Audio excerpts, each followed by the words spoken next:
ओम शांति। सुनते हैं आज की मीठी मुरली मीठे बाप दादा से। बाबा कह रहे हैं, मीठे बच्चे, ईश्वरीय बचपन को भूल ऊंचे ते ऊंचा वर्षा गवा नहीं देना। फुल पास होंगे तो सूर्यवंशी घराने में राज्य मिलेगा। प्रश्न है, सतयुग और त्रेता में किसी भी आत्मा को अपने कर्म नहीं कूटने पड़ते। कर्म कूटना मतलब जो हम कर्म करते हैं उसी का भोग भोगते रहते हैं।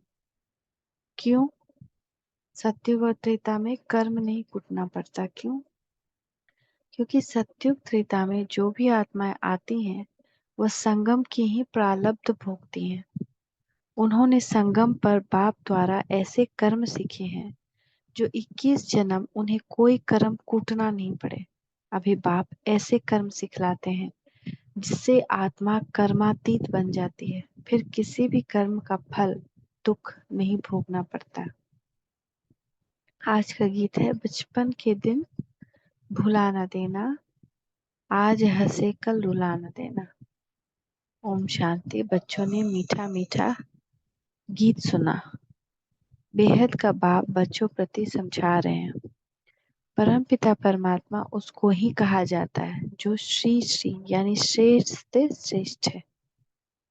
कहते भी हैं, भगवान शिव भगवान उवाच अथवा रुद्र भगवान उवाच। रुद्र परम पिता परमात्मा को ही कहा जाता है। तो परम पिता परमात्मा इस शरीर द्वारा अपने बच्चों को समझा रहे हैं। ऐसे और कोई मनुष्य साधु संत आदि नहीं कहेंगे कि तुम आत्मा हो। तुम्हारा परमात्मा इस मुख कमल से बोल रहा है। कहते हैं गौमुख। अब पानी की कोई बात नहीं। बाप है ज्ञान का सागर। श्री श्री 108 रुद्र माला व शिव माला है ना। तो पहले पहले पक्का निश्चय करो कि बाबा हम आत्माओं को पढ़ाते हैं। आत्मा ही संस्कार ले जाती है। आत्मा ही पढ़ती है ऑर्गन्स द्वारा। आत्मा खुद कहती है, मैं एक शरीर छोड़ दूसरा लेती हूँ। भिन्न भिन्न नाम रूप देश काल। सतयुग में पुनर्जन्म लेता हूँ तो नाम और रूप बदल जाता है। यह आत्मा बोलती है। सतयुग में हूँ तो पुनर्जन्म भी सतयुग में होता है। अथवा बाप समझाते हैं, तुम स्वर्ग में हो तो पुनर्जन्म वहां लेते हो, फिर नाम रूप बदल जाता है। बाप निराकार शिव बाबा इस रथ में आकर समझा रहे हैं, बच्चे अब तुम हमारे बच्चे बने हो, तुमको बहुत खुशी चढ़ी हुई है। हम बेहद के बाप से वर्षा ले रहे हैं इस ब्रह्मा द्वारा। आत्मा कहती है, मैं इस शरीर द्वारा बैरिस्ट्री अथवा डॉक्टरी का पाठ बजाती हूँ। हम आत्मा अशरीरी थी, फिर गर्भ में आकर शरीर धारण किया। बाप कहते हैं, मैं तो गर्भ में नहीं आता हूँ। हम ऐसे नहीं कहेंगे कि परमपिता परमात्मा एक शरीर छोड़ दूसरा लेते हैं। नहीं, तुम लेते हो, ये दादा लेता है। इस आत्मा ने 84 जन्म पूरे किए हैं। यह आत्मा अपने जन्मों को नहीं जानती थी, अब 84 जन्मों को जाना है। आत्मा ही कहती है, मैंने सूर्यवंशी घराने में जन्म लिया, फिर पुनः जन्म लेते आए, फिर चंद्रवंशी घराने में जन्म लिया, फिर पुनर्जन्म लेते लेते सतयुग त्रेता द्वापर कलयुग में आया। आत्मा कहती है, द्वापर में हमने बाप को बहुत याद किया, परमपिता परमात्मा के लिंग रूप की पूजा भी की।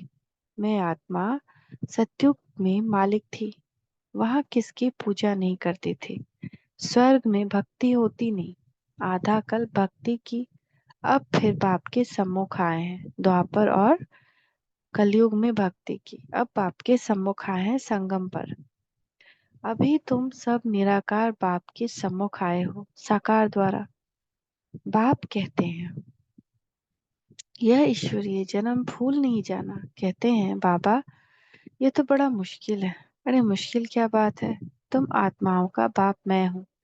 मैं आया हूँ तुमको पतित से पावन बनाने। तुम स्वर्ग की बादशाही करने लिए पढ़ते हो।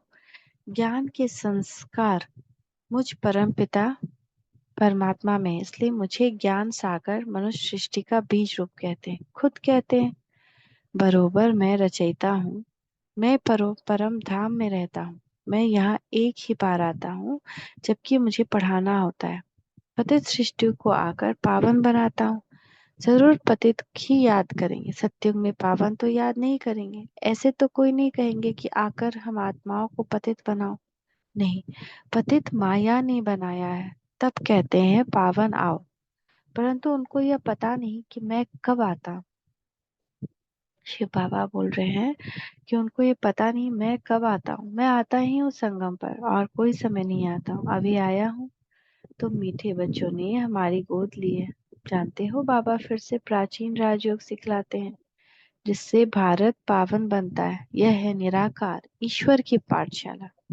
निराकार बाबा कहते हैं, मैं इस तन में आता हूँ। ये ब्रह्मा तुम्हारी बड़ी मम्मा है। वह मम्मा सरस्वती जगत अम्बा है, ब्रह्मा की बेटी। बड़ी मम्मा पालना तो नहीं कर सकती, इसीलिए वह जगदम्बा मुकर्रर रखी है। इसके यानी ब्रह्मा के शरीर को जगत अम्बा नहीं कहेंगे। यह माता पिता है। यह ब्रह्मा माता भी है। वर्षा माता से नहीं मिल सकता, वर्षा फिर भी बाप से मिलेगा। इस ब्रह्मा माता के तुम मुख वंशावली हो। बाप कहते हैं, बच्चे मेरा बनकर तुम स्वर्ग की बादशाही लेने के लिए पुरुषार्थ करते करते फिर कहाँ माया के युद्ध में हार नहीं जाना, भाग नहीं जाना। यह ईश्वरीय बचपन भुलाना नहीं। अगर भुलाया तो रोना पड़ेगा। तो बीके सरस्वती, अ, जिसको जगत अम्बा कहते हैं, वह पालना करने के निमित्त बनी हुई है। यह ब्रह्मा पालना कैसे कर सके? कलश पहले पहले इनको मिलता है, पहले इनके कान सुनते हैं, फिर जगदम्बा संभालने के लिए। पहले पहले ब्रह्मा के कान सुनते हैं, फिर जगदम्बा संभालने के लिए। अब बाप कहते हैं, मैं संगम युग पर आया हूँ तुमको वापस ले जाने। कैसे? धर्माऊ मास, जिसको पुरुषोत्तम मास कहते हैं ना, वैसे ही पुरुषोत्तम युग है। इसी पुरुषोत्तम युग का, संगम युग का यादगार है धर्माऊ मास, जिसको कहते हैं, जिसमें एक महीना हम्म, अभी है। हम्म, जहाँ उत्तम से उत्तम पुरुष बनना होता है। पुरुषोत्तम माना, उत्तम से उत्तम पुरुष कौन है? यह श्री लक्ष्मी नारायण। यह नर नारी ऊंच ते ऊंच कैसे और किस द्वारा बने? बाप कहते हैं, मेरे द्वारा। मेरा नाम है श्री श्री, श्रेष्ठ ते श्रेष्ठ। ऐसा श्री नारायण जैसा मनुष्य मैं बनाता हूँ, पतितों को पावन बनाता हूँ, जिससे फिर ऐसे लक्ष्मी नारायण पुरुषोत्तम और पुरुषोत्तमनी बनते हैं। बाप कहते हैं, बच्चे देह सहित देह के जो भी संबंध है सबको भूलते जाओ, मुझ एक के साथ योग लगाओ। तुम कहते हो हम बाप के बच्चे बने हैं, बाप के स्थापन किए हुए स्वर्ग के हम मालिक बनेंगे। बाप कहते हैं, माम एकम याद करो। यह है आत्मा की अथवा बुद्धि की यात्रा। धारणा सब आत्मा को करनी है। शरीर तो जड़ है, आत्मा की प्रविष्टता से यह चैतन्य बनता है। तो बाप समझाते हैं, लाडले बच्चे, यह याद की मंजिल बड़ी लंबी है। तीर्थों पर तो मनुष्य चक्कर लगाकर लौट आते हैं, तीर्थों पर तो कभी विकार में नहीं जाते। जब भी कोई फेस्टिवल है या कहीं तीर्थ स्थल पर जा रहे हैं, तो हर चीज तरह से पवित्रता रखते हैं। काम, क्रोध, लोभ, मोह, अहंकार सबका पवित्रता रखते हैं, ताकि ज्यादा कुछ बुरा ना बोले, है ना। मीठा मीठा बोलते रहें, अच्छा अच्छा शुद्ध खाना खाएं, प्याज लहसुन नहीं खाएं। तो क्रोध लोभ आदि हो जाए, परंतु पवित्र जरूर रहेंगे। फिर घर में लौट लौट आते हैं तो अपवित्र बन पड़ते। इस समय सबकी आत्मा भी छूटी तो शरीर भी छूटे। लक्ष्मी नारायण की राजधानी से लेकर जो भी आत्माएं आती गई हैं, इस समय सब पतित हैं। सतयुग में बेहद का सुख, शांति, पवित्रता रहती है। कलयुग में तीनों नहीं है। घर घर में दुख, अशांति है। कोई कोई घर में तो इतनी अशांति होती है जिससे नर्क, आपस में बहुत लड़ते झगड़ते हैं। तो बाप कहते हैं, बचपन भुलाना नहीं। अगर भूले तो ऊंच ते ऊंच वर्षा गवा देंगे। भुला दिया, फारकती दे दी, अधम गति को पाएंगे। अगर श्रीमत पर चलेंगे तो श्रेष्ठ श्री लक्ष्मी नारायण बनेंगे। तो फिर त्रेता में दो कला कम हो गई, इसलिए उनको क्षत्रियपन की निशानी दे दी है। अगर श्रीमत पर चले तो श्रेष्ठ श्री लक्ष्मी बनेंगे। फिर त्रेता में दो कला कम हो गई, इसलिए उनको क्षत्रियपन की निशानी दी। ऐसे नहीं, वहां कोई राम रावण की लड़ाई लगी, जो माया पर जीत पहनते हैं वह देवता वर्ण में जाते हैं। पूरे मार्क्स 100 हैं। सूर्यवंशी नंबर 1 गद्दी पर बैठेंगे। थोड़े मार्क्स कम होंगे तो सेकंड नंबर 33% मार्क्स के नीचे आ जाते हैं तो राज्य पीछे मिलता है। सूर्यवंशी का पूरा हो फिर चंद्रवंशी का चलता है। सूर्यवंशी फिर चंद्रवंशी बन जाते हैं। सूर्यवंशी राजधानी पास्ट हो गई। ड्रामा को भी समझना है। सतयुग के बाद त्रेता सतो प्रधान से सतो हो जाते हैं। खाद पड़ती जाती है, फिर गोल्डन, फिर सिल्वर, कॉपर। अब तुम्हारी आत्मा में खाद पड़ी है। आत्मा की ज्योति उछाई हुई है। पत्थर बुद्धि बन पड़े। बाप फिर पारस बुद्धि बनाते हैं। कहते हैं, हे आत्माएं, चलते फिरते कोई भी कार्य करते बाप को याद करो। 8 घंटा तो पांडव गवर्नमेंट को मदद करो। अभी तुम आसुरी कुल से रिलायंस ईश्वरीय कुल में आए हो। फिर अगर आसुरी कुल में गए अथवा उनको याद किया तो विकर्म विनाश नहीं होंगे। मेहनत सारी इसी में है, नहीं तो अंत में रोना पछताना पड़ेगा। अभी ईश्वरीय कुल में आए, अगर फिर से आसुरी कुल में गए या पीछे का कुछ याद किया तो विकर्म विनाश नहीं होगा। यही मेहनत है, नहीं तो अंत में रोना पछताना पड़ेगा। पापों का बोझ रह जाता है तो फिर तुम्हारे लिए ट्रिब्यूनल बैठती है। साक्षात्कार कराते हैं, तुमने फलाने जन्म में यह किया। बहुत लोग को साक्षात्कार हुआ है। 8-10 लोग प्रकाश के शरीर में ट्रिब्यूनल में बैठे और उसको बताया, तुमने ये गलती की, ये गलती की, ये गलती। साक्षात्कार कराते हैं, तुमने फलाने जन्म में यह किया। काशी कलवट में भी साक्षात्कार करा के सजा देते हैं। यहाँ भी साक्षात्कार कराए। धर्मराज कहेंगे, देखो बाप तुमको इस ब्रह्मा तन से पढ़ाता है, तुमको इतना सिखलाया, फिर भी तुमने यह पाप किए। न सिर्फ इस जन्म में परंतु जन्म जन्मांतर के पापों का साक्षात्कार कराएंगे।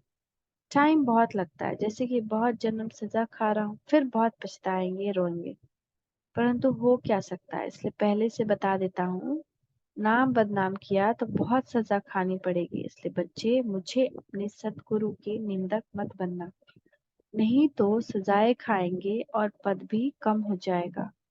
तुम्हारा सत बाबा, सतगुरु, टीचर एक ही है। अब आप कहते हैं, ये ब्रह्मा बच्चा हमको याद करता है, बहुत याद करता है, ज्ञान भी धारण करते हैं, और मम्मा नंबर 1 पास हो, फिर लक्ष्मी नारायण बनते हैं, इनकी डायनेस्टी बनती है।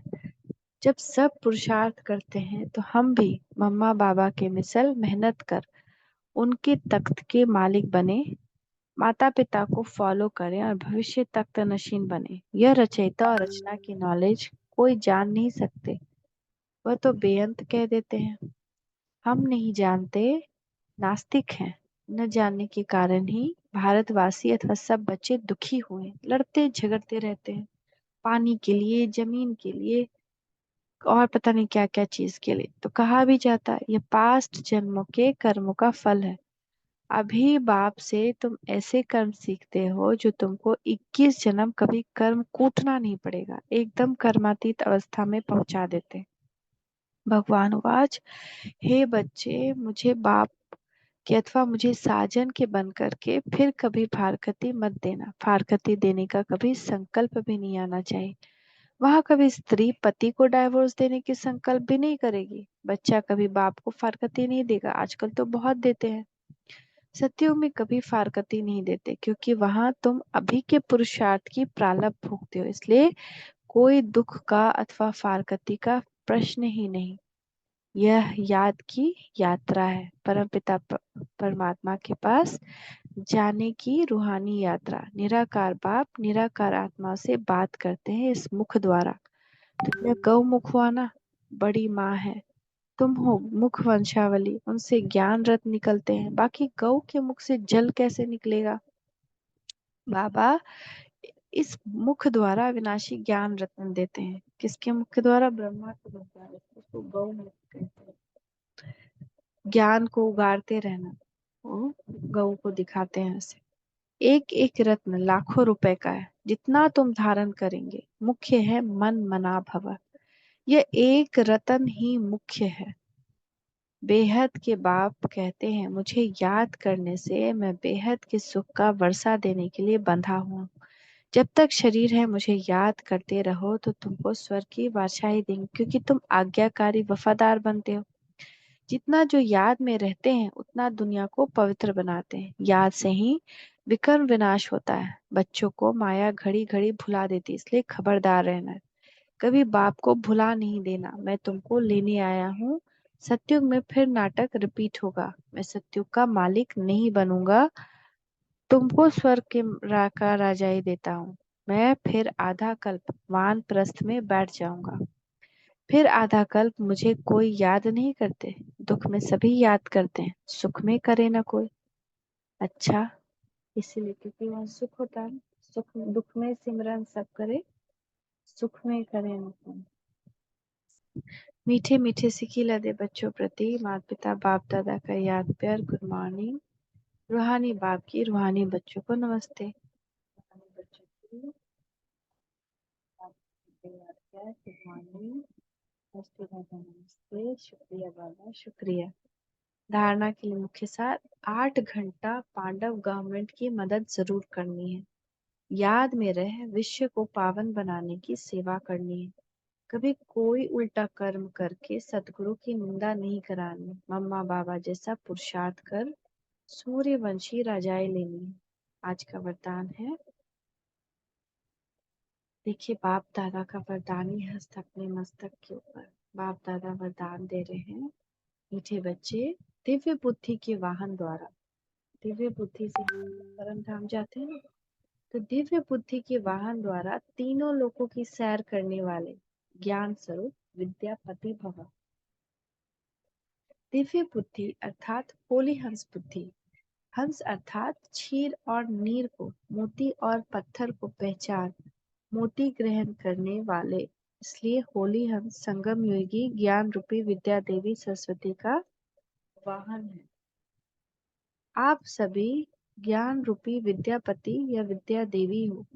यह वाहन दिव्य बुद्धि की निशानी है। इस दिव्य बुद्धि के वाहन द्वारा आप तीनों लोकों का सैर करते हैं। यह वाहन सभी वाहन से तीव्र गति चलता है, तीव्र गति वाला है। स्लोगन: अपनी सर्व शक्तियों को अन्य आत्माओं के प्रति विल करना ही सर्वश्रेष्ठ सेवा है। अपनी सर्व शक्तियों को अन्य आत्माओं के प्रति विल करना ही सर्वश्रेष्ठ सेवा है। ओम शांति, ओम शांति, ओम शांति।